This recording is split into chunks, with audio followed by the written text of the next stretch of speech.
자, 국어랑 수학 듣고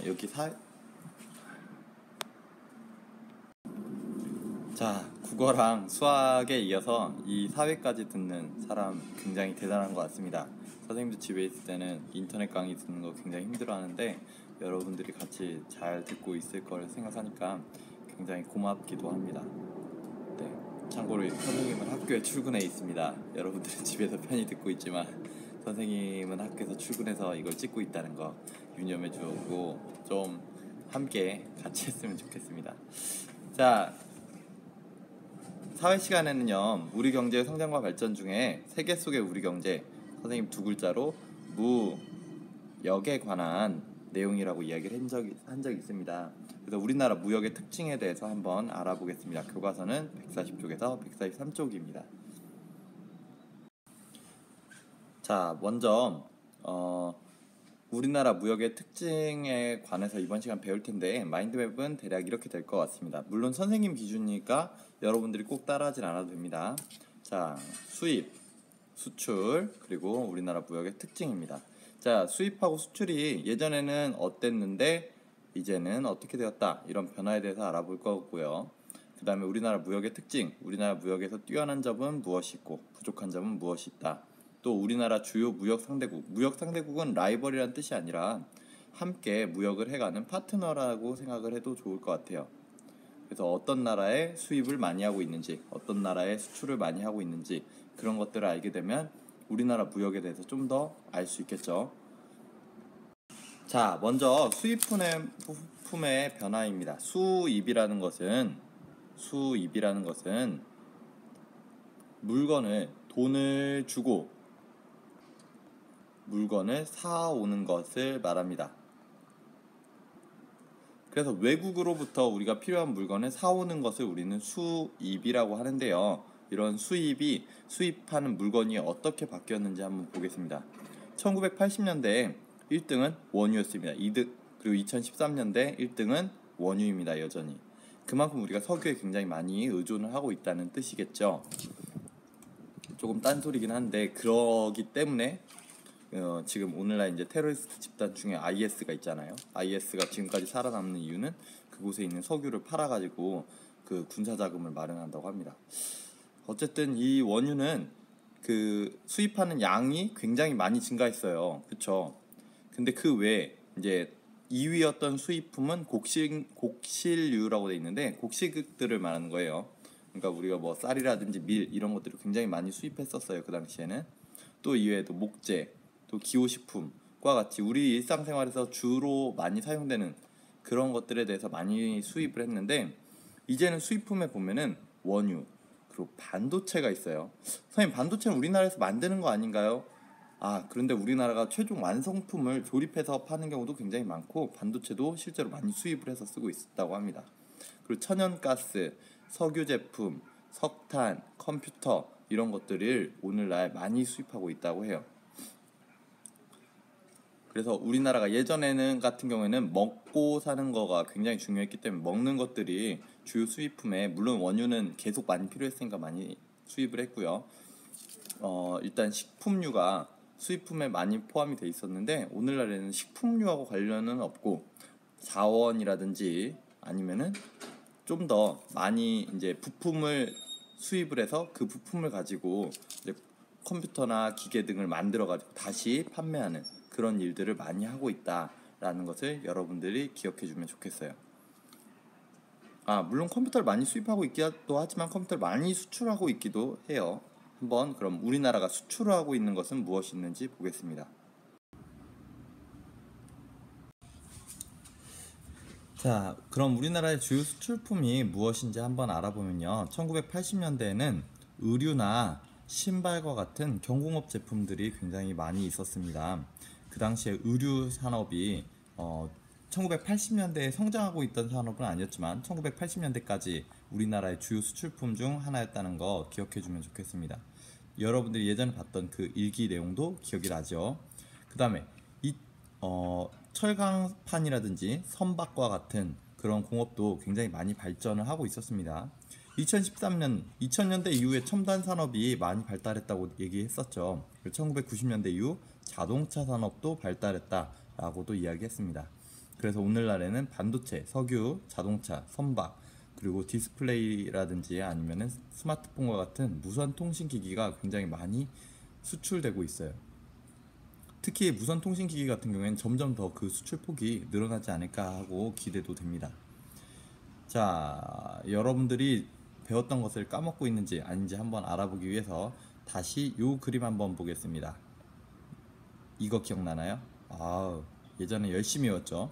지금 또 기억이 안 날 수 있으니까 한번 또 훑어보겠습니다. 1960년대 우리나라가 산업 발달했던 것은 농업, 어업, 임업 중심으로 산업이 발달했었고요. 1960년대가 돼서는 섬유, 시멘트, 비료, 정유, 그 다음에 1970년대에는 석유화학이라든지 조선전자, 제철 산업이 발달했습니다. 1980년대 자동차, 또 기계, 그 다음에 1990년대는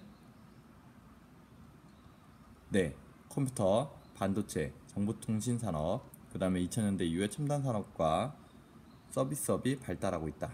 여러분들 기억해주세요. 이런 내용들은 여러분들 한번 쭉 훑어보면은 나머지 우리나라 경제 발달에 대해서도 이해하는데 훨씬 더 도움이 많이 될 것 같습니다. 자, 그럼 우리나라 무역의 특징에 대해서 한번 알아볼 텐데요. 우리나라 무역의 특징에는 뛰어난 것이 있고 조금은 부족한 것이 있습니다. 자, 먼저 부족한 것을 보면은 우리나라는 굉장히 자원이 부족한 나라라고 판단이 돼요. 특히 석유 자원이 굉장히 많이 부족하죠. 그래서 예전에 독도 교육 받을 때처럼 만약에 메탄 하이드레이트가 우리나라 독도 근처에 석유가 있다는 것을 이제 알려주는 그런 지시 자원으로서 굉장히 가치가 있다라고 한다면 어쩌면 독도 근처에 석유가 있을지도 모르지만 아직은 그것을 시추해내지 못했습니다. 자, 어쨌든 우리나라의 이 부족한 자원에도 불구하고 우리나라가 성장할 수 있었던 것은 가공하는 능력이 뛰어났기 때문에 그래요.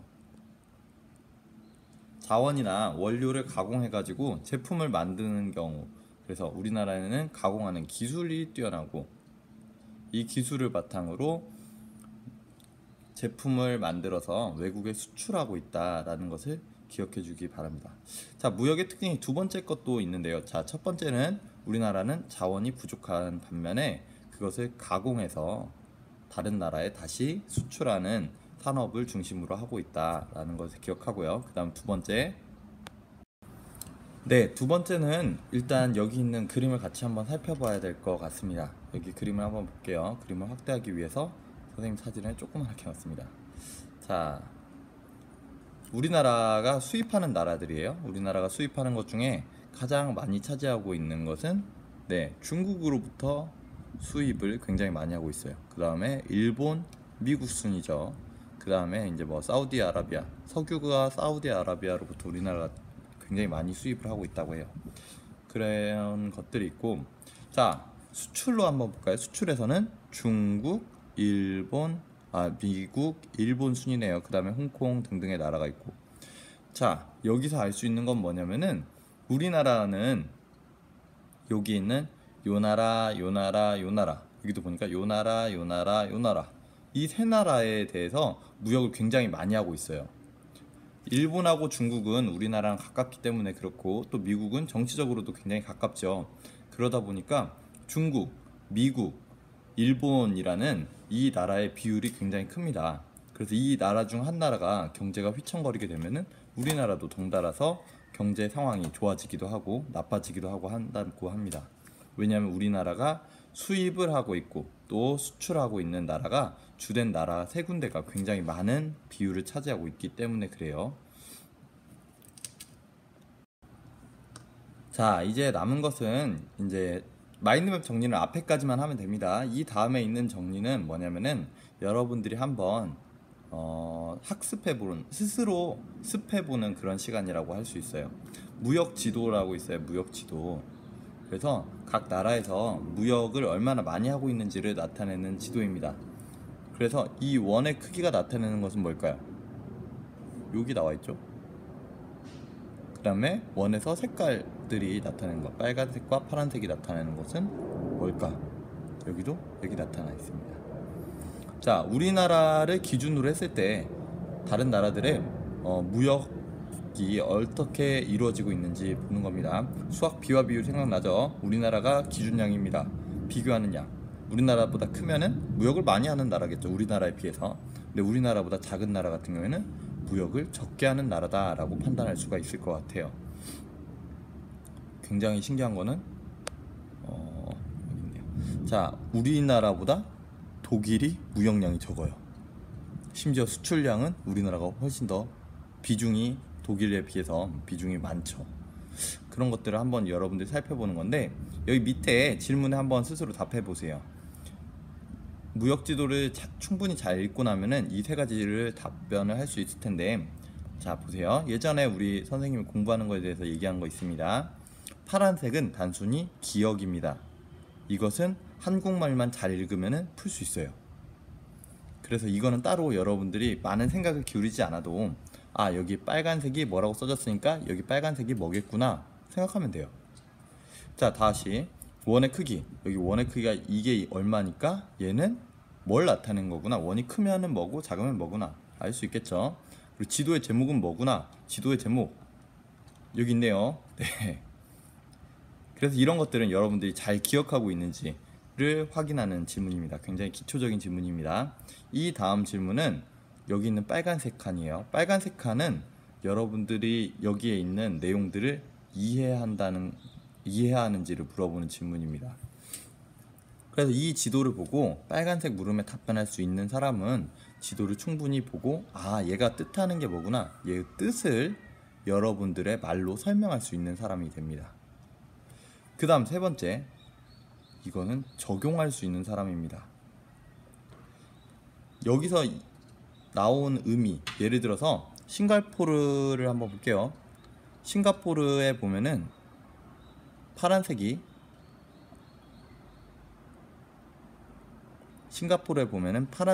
얼마만큼 있죠. 그리고 빨간색이 얼마만큼 있습니다. 파란색이 빨간색보다 많은데 이거는 어떤 뜻일까? 이게 2단계입니다. 그래서 2단계를 이해한 사람은 그 다음에 왜 그렇지? 왜 파란색이 빨간색보다 많을까? 하고 생각해 볼 수 있는 사람. 이게 적용입니다. 자, 2단계까지 갔다고 하면은 그때는 다른 친구들에게도 굉장히 잘 설명해 줄 수도 있고, 또 엄마나 아빠에게도 이런 걸 딱 물어봤을 때 엄마 아빠도 이 3단계 질문을 답하기는 쉽지 않을 겁니다. 그래서 여러분들이 한번 공부를 해볼 때 이 3단계 질문까지 계속 만들어 보면서 공부를 하면 좋을 것 같아요. 그래서 무역지도 보는 법이라는 주제로 여러분들에게 공부하는 방법을 교과서에서 소개해 주는 것 같습니다. 이 내용은 굉장히, 이 질문들도 굉장히 좋고요. 또 이 내용들도 굉장히 알찬 방법인 것 같아요, 선생님 생각을 했을 때는. 그래서 여러분들이 한번 잘 읽어보면은 나중에 기말고사 볼 때도 크게 도움이 되지 않을까. 또 나중에 공부할 때 어떤 지도를 보고 그 지도의 의미를 파악하는데 이러한 방법들이 굉장히 유용하지 않을까 하고 생각이 듭니다. 네, 국어, 수학, 사회 했는데 사회가 제일 좀 양이 많죠. 오늘 3시간 공부한 셈이 되는데 굉장히 수고했습니다. 집에서 이걸 했다는 것 자체가 굉장히 큰 용기와 끈기와 인내력이 필요한 거라는 걸 선생님도 잘 알고 있어요. 네, 고생했습니다.